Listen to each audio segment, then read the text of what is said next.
সবশেষ খবর জানাতে উত্তরার দিয়াবাড়িতে আছেন সহকর্মী জুম্মান সাদিক জাবদিন। সরাসরি যাচ্ছি তার কাছে। জাবদিন,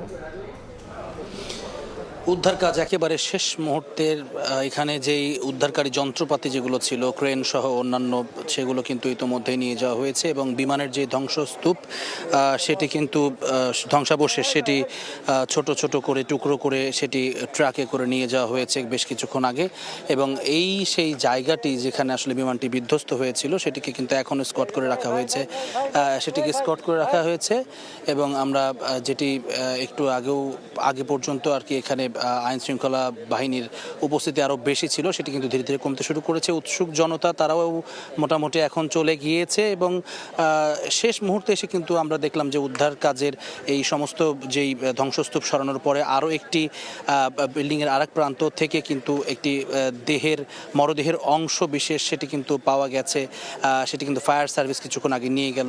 নিঃসন্দেহে সেটিরও আসলে শনাক্ত করা সম্ভব হবে। আমরা মূল যেই ব্রিফিংয়ে যেটি আমরা জেনেছি যে 19 জনের মৃত্যুর খবর এবং তারপরে আইএসপিআর থেকে সর্বমোট 20 জনের তথ্য দেয়া হয়েছে এই ঘটনায় মৃতের সংখ্যা। এছাড়া প্রায় 1.5 শতাধিক আহত রয়েছে বিভিন্ন হাসপাতালে যারা চিকিৎসাধীন। দুঃখিত। এর বাইরে কিন্তু সেই ব্রিফিংয়ের পরে কিন্তু এই দুটি মরদেহর টুকরো সেটি পাওয়া গেছে এবং আমরা দেখছি যে এখানে সকাল থেকে আসলে যে 1:06 ঘটনা, এরপর থেকে কিন্তু ধীরে ধীরে প্রচুর পরিমাণে এখানে উৎসুক জনতা ছিল এবং এই এলাকাটিতে কিন্তু এখনো পর্যন্ত যেখানে বিমানটি বিধ্বস্ত হয়েছে সেখানে জেট ফুয়েলের যেই ঘ্রাণ সেটি এখনো তীব্রভাবে রয়েছে এবং এটি কিন্তু নাসারন্ধ্রে এক ধরনের জ্বালা পোড়া সেটি কিন্তু তৈরি করছে। খুব স্বাভাবিকভাবে এটিতে যখন আসলে প্রচণ্ড পরিমাণে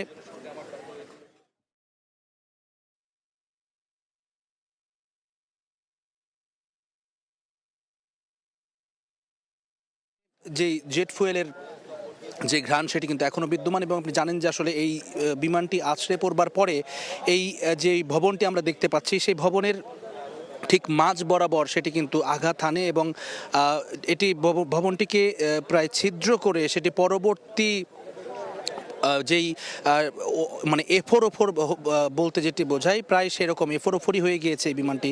এবং এই যে দালানটি আমরা দেখতে পাচ্ছি সেটির কিন্তু একমাত্র যেই প্রবেশ পথ বা বহির্পথ সেটিতেই কিন্তু আমরা সেই পথ বরাবরই এই বিমানটি বিধ্বস্ত হয়েছে এবং পুরো দোতলা এই ভবনের প্রতিটি বারান্দা কিন্তু একেবারে গ্রিল দিয়ে আটকানো, যে কারণে ভেতরে যখন বিমানটি আছড়ে পড়বার কিছুক্ষণ পর পর্যন্তও যখন আসলে বিমানের ফুয়েল ট্যাঙ্কে যখন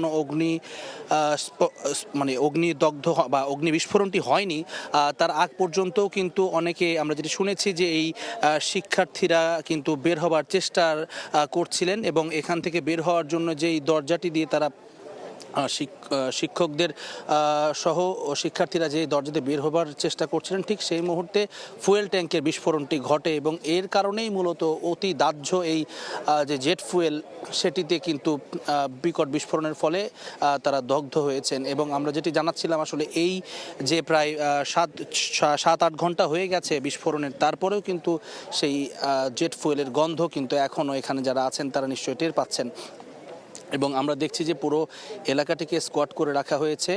আমরা সিআইডি টিমকেও আমরা দেখেছি যে এখানে আসলে তারা আলামত সংগ্রহ করছেন। এছাড়া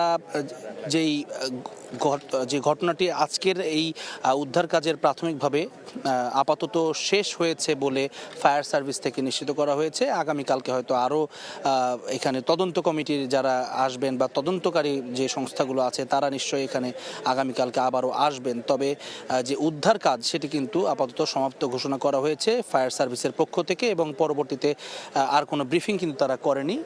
4:30টাতে যে ব্রিফিংটি করেছে লাস্ট সেটিই কিন্তু শেষ ব্রিফিং এবং সবশেষে যদি পুরো বিষয়টিকে সাম আপ করা যায় তাহলে সেটি এই পুরো ঘটনায় আসলে 19 জন মতান্তরে 20 জন, অর্থাৎ যে আইএসপিআর থেকে যেই তথ্য দেওয়া হয়েছে সেই মোতাবেক 20 জন মারা গিয়েছেন আর ফায়ার সার্ভিসের উদ্ধারকারী দল যেটি বলছে সেটি হচ্ছে 19 জন মারা গিয়েছেন। এছাড়াও 2 জন নিখোঁজের ব্যাপারে আমরা জানতে পেরেছি, আর দুটো যেই অজ্ঞাত মরদেহের টুকরা সেটি শনাক্ত হবে।